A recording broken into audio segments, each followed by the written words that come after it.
خواتي وتاتيان وسلام بكم يا جماعة الخير مساء الخير عليكم مازال فلاون والسلام عليكم. J'espère que vous allez bien, j'espère que vous vous portez bien. L'amateurisme, quand l'amateurisme se conjugue à l'hypocrisie, au mensonge et à l'indiscipline, ça crée l'anarchie, ça crée le sous-développement, ça aggrave le sous-développement d'un pays, ça provoque encore plus que le sous-développement, ça provoque l'immobilisme, ça provoque même la destruction des institutions de l'État et d'un État, et cet affaissement de l'État plonge un pays dans des marasmes, dans des crises extrêmement dangereuses pour son avenir.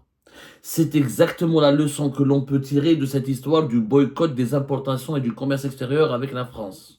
Nous venons d'apprendre via Algérie-Pacte que des sanctions ont été décidées par l'État algérien, par le régime algérien. Il s'agit plus d'un régime que d'un État. La nuance s'impose. Un État, c'est un ensemble d'institutions légitimes qui émanent de la volonté populaire et qui ont un fonctionnement harmonieux suivant des normes rigoureuses, rationnelles, où il y a une transparence, où il y a une culte, où il y a des bilans qui sont rendus, il y a des instruments de contrôle sur la gestion de ces institutions, alors qu'un régime, c'est un ensemble de lobbies, de groupes de décideurs qui décident de façon opaque, sans aucun contrôle aucun contrôle possible de la population, sans associer la population à ces décisions, et souvent, les agendas politiques du régime sont dictés par des intérêts claniques, des intérêts personnels et mercantiles, et non au détriment de l'intérêt général de la population, de la communauté ou d'un pays. Nous sommes dans le cas d'un régime en Algérie. Le régime algérien a décidé de sanctionner 2 responsables dans le secteur bancaire à la suite de la polémique qui a éclaté concernant les consignes verbales qui ont été données aux banques algériennes pour boycotter et bloquer les opérations de commerce extérieur avec la France afin de sanctionner sévèrement la France,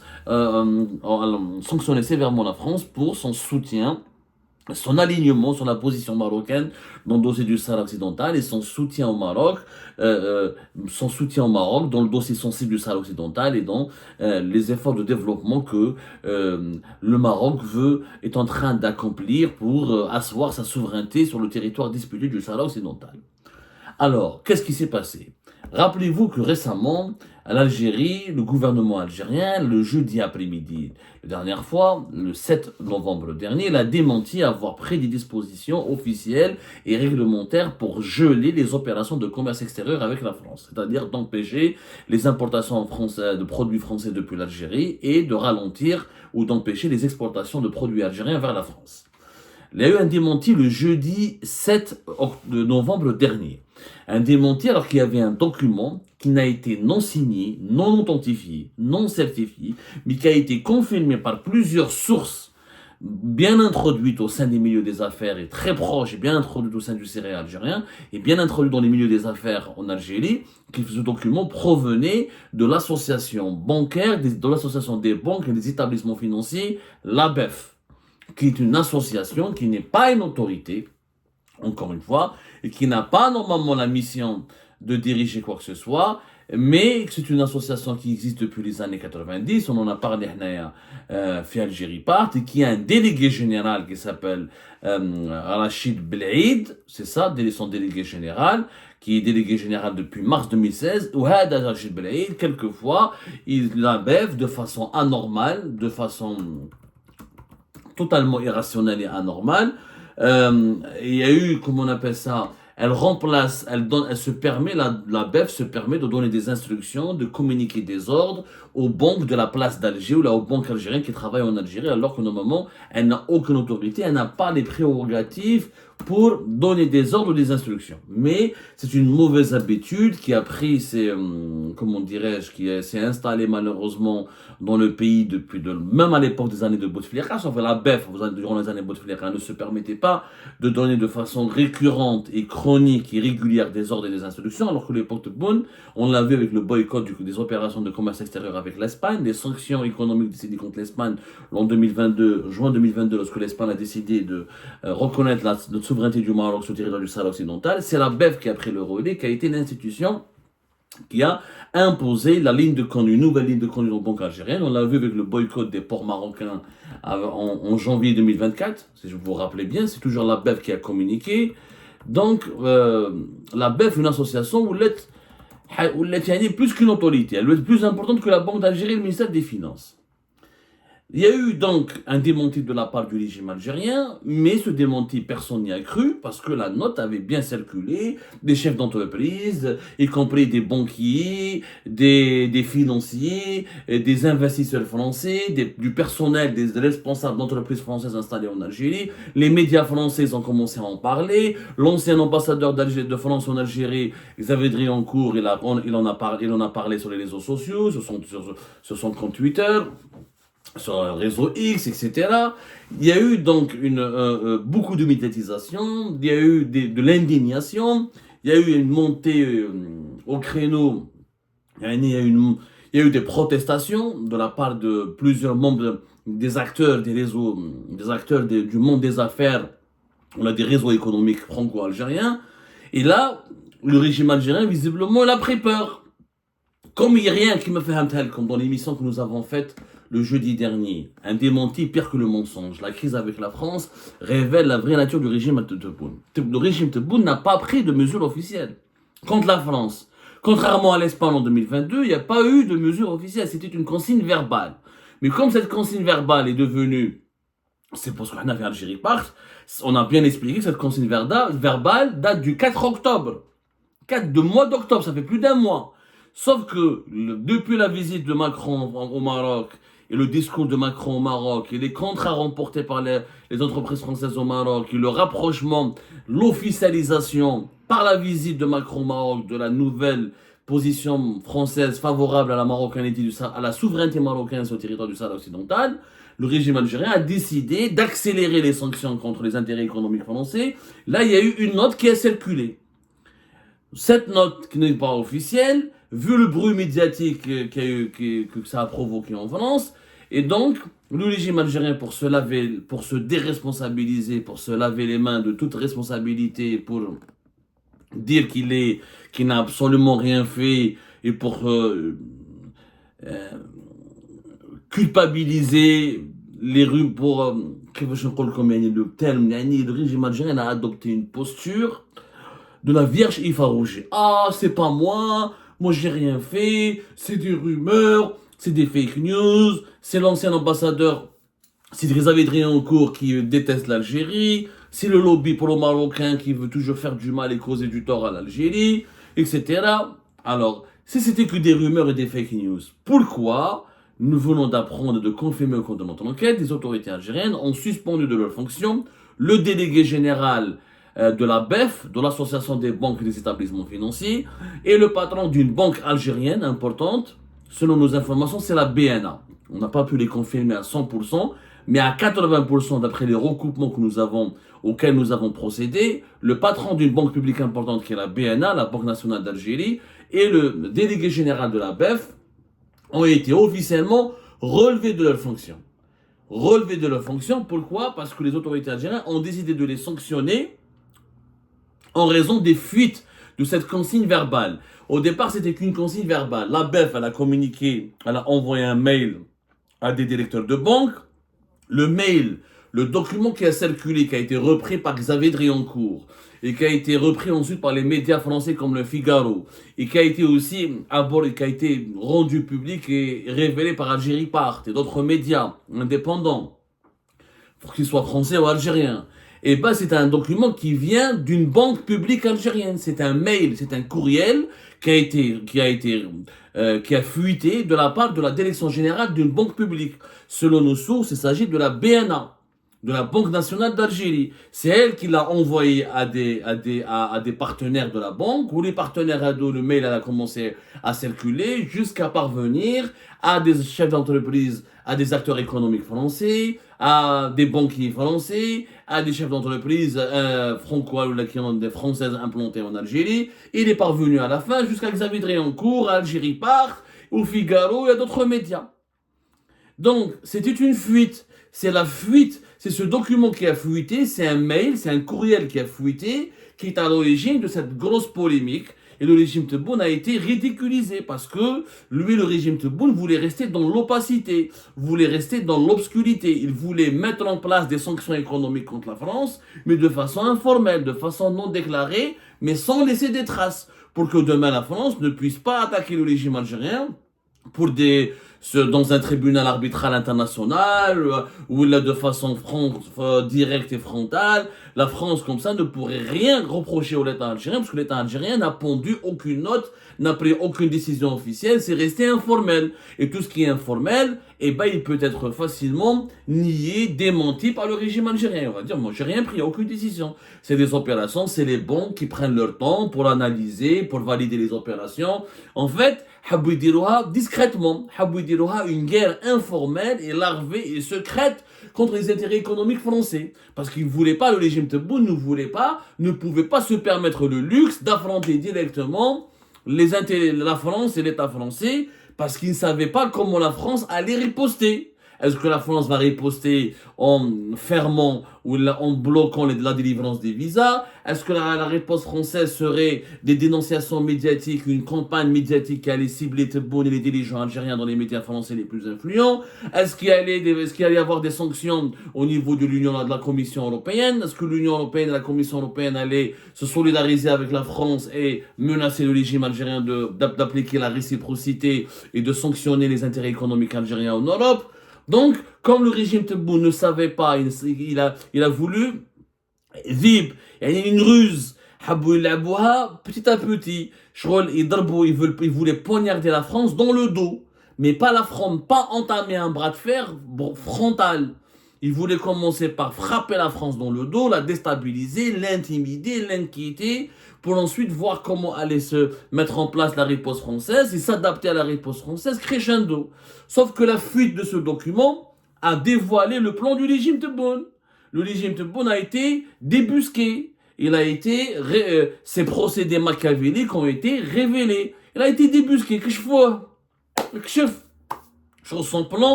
Son plan d'action a été il a été saboté. Donc, qu'est-ce qui se passe? Il fallait bien maintenant que des boucs émissaires soient sacrifiés. Le régime, qu'est-ce qu'il fait? Parce que la BEF, la BNA et les banques algériennes n'ont pas eu l'idée eux-mêmes d'elles-mêmes, ou ce ne sont pas les banquiers ou les patrons de banque ou le délégué général de la BEF qui a eu l'idée tout seul, de façon délibérée et de façon cavalière, d'aller déclarer la guerre aux intérêts économiques français. Pas du tout.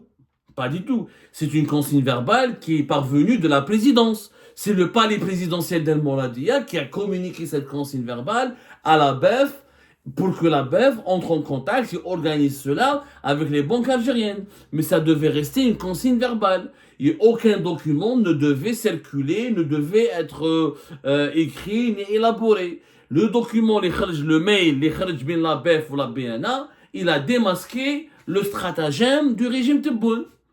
Donc Tebboune a été mis dans la merde. Xavier Driancourt, il a partagé sur les réseaux sociaux, Le Figaro, les médias français, les médias indépendants comme Algérie partent.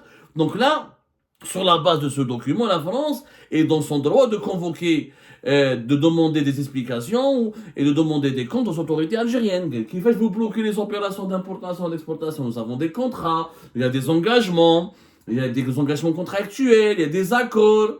Mais du jour au lendemain, tu vas tout bloquer. Et en plus, la France, derrière la France, il y a l'Union européenne. L'Union européenne, c'est quand même plus de 60% de nos importations. Et donc, c'est notre premier fournisseur. C'est aussi plus de 50% de nos exportations. Donc, c'est pas n'importe quoi. Alors, la noblesse. L'Union européenne, c'est qu'on oublie les dirigeants algériens. Ils oublient que derrière la France ou l'Espagne, il y a l'Union européenne. L'Union européenne, c'est un bloc, c'est un marché commun. Il faut qu'on s'entende bien, c'est pas n'importe quoi. Donc, il y a des accords d'association qui sont censés avoir été signés. Il y a des parts de marché importantes pour les grands pays fournisseurs européens. Nos principaux clients pour du gaz et du pétrole sont européens. C'est l'Italie et l'Espagne. Ensuite, c'est la France. Alors, il y a la Grèce, il y a le Portugal. Donc attention, ce n'est pas n'importe quoi. C'est un partenaire stratégique avec lequel nous avons des intérêts extrêmement importants. Donc,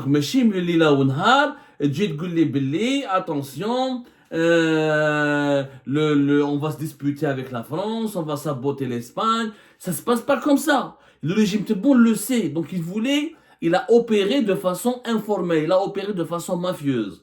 Ah, c'est pas moi, c'est les banques, c'est la bureaucratie, c'est l'administration algérienne. Non, c'est pas un blocage, c'est des vérifications techniques, c'est du nouveau cahier de charge, c'est des opérations de contrôle, des opérations de change. Non, on prend notre temps avant d'acheter, avant de communiquer, etc. رانا نشوفوا بالعقل etc. On ne sait pas comment ça va se passer. Non, les signaux quand même vérifiés, on va réfléchir, on va demander une enquête interne et le régime algérien voulait gagner du temps en provoquant des pertes économiques importantes pour les exportateurs français vers l'Algérie notamment, afin d'essayer d'obtenir une concession, un compromis avec la France, ou de faire céder la France, de faire chanter la France directement pour que la France propose une politique plus conciliante avec les intérêts du régime Tebboune qu'avec le Maroc. Voilà. الحكاية كي نكشفوا صراحة الكارثة il fallait sacrifier des gens. Et sacrifier comment? C'est pas les ministères qui sont impliqués, c'est pas le premier ministère, c'est qui? C'est la BEF. Il y a un patron dans une banque publique algérienne, la BNA. Le mail. Là où ce mail est sorti, et comment il a été diffusé, ils ont décidé de les sanctionner. Ils ont été suspendus de leurs fonctions. Bien sûr, aucune annonce officielle n'a fait part de cette information. C'est resté dans les coulisses du régime. Parce que le régime algérien ne veut pas en parler. Comme il n'y a plus de liberté de la presse, il n'y a plus d'indépendance des médias, comme il y a un contrôle absolu sur l'information, le régime Tebboune ne veut pas que cette information fuite encore. Il veut étouffer le scandale. Et il veut pour ne pas s'avouer vaincu, ridiculisé, démasqué, il veut punir les responsables de cette fuite, de ces consignes verbales données contre les intérêts économiques français. Il veut les punir de façon discrète pour étouffer le scandale et pour dire voilà, il n'y a rien eu, c'est juste des rumeurs, des fake news, nous les rapports économiques se poursuivent avec la France, et tout en essayant dans les coulisses de les geler, de les saboter. Je trouve que c'est lâche de sacrifier des boucs émissaires. Moi, le délégué général de la BEF, je n'ai pas d'affection particulière pour lui. Pour moi, il est complice. S'il était un vrai professionnel, s'il était un vrai patriote, il aurait pu, parce que lui, c'est une association, il n'a pas de compte à rendre à l'État, ce n'est pas un fonctionnaire de l'État, il n'est pas au service de l'État. Il aurait dû même s'opposer aux mesures diaboliques et machiavéliques de gestion des affaires économiques du pays. On est un pays de 47 millions d'habitants, on ne se bagarre pas, on ne provoque pas des guerres avec nos principaux clients, nos principaux fournisseurs, avec des sautes d'humeur. Il aurait dû, le délégué général de la BEF, s'opposer à cette folie meurtrière, je dis bien une folie meurtrière dans la mauvaise gestion des affaires économiques du pays. Il aurait dû dire la vérité à Abdelmajid Tebboune et à ses conseillers, à son entourage. Mais c'est pas un patriote, c'est pas un homme courageux, c'est pas un homme compétent, donc je ne vais pas pleurer sa suspension, ou son limogeage, ou son départ. Y compris, idem pour les patrons des banques publiques, qui sont des simples exécutants, ils ne sont pas indépendants, ils ne pensent pas à l'intérêt général du pays, ils font tout pour préserver leurs intérêts, leurs privilèges, ils exécutent ils exécutent tous les ordres même les plus irrationnels et les plus suicidaires qu'on leur communique, parce que c'est pas leur banque, c'est pas leur argent, c'est l'argent du peuple, donc c'est l'argent de l'État, ils n'ont aucun intérêt, eux ils veulent juste préserver leur carrière. Donc je ne vais pas pleurer non plus le patron de la BNA ou d'une quelconque autre banque publique qui sera peut-être aussi prochainement sanctionnée dans cette affaire. Par contre, ce que je trouve scandaleux, c'est de sacrifier des boucs émissaires parce que le régime Tebboune n'a pas eu le courage d'assumer la nouvelle politique hostile qu'il voulait mener contre la France. Ce manque de courage traduit et reflète la véritable nature du régime algérien, le régime Tebboune notamment, parce que Bouteflika, il avait le courage, quand il voulait faire un bras de fer avec la France, il darbe à la France. Mais le régime Tebboune, c'est des consignes verbales, tout est informel, tout est non déclaré, ça se passe dans les coulisses, c'est des provocations, c'est des petits chantages, c'est des petites combines, c'est pas digne de l'Algérie. C'est pas digne de l'histoire de l'Algérie. Ce n'est pas digne de la grandeur de l'Algérie. Et aujourd'hui, comme il a été démasqué encore une fois, il veut sacrifier deux pions. pour tenter de préserver la crédibilité d'un roi ou d'une reine qui n'ont plus aucune crédibilité. Et je suis sûr que cette histoire de boycott du commerce et des opérations de commerce extérieur avec la France n'a pas encore fini de faire couler de l'encre et on aura d'autres nouvelles et d'autres rebondissements dans les jours à venir.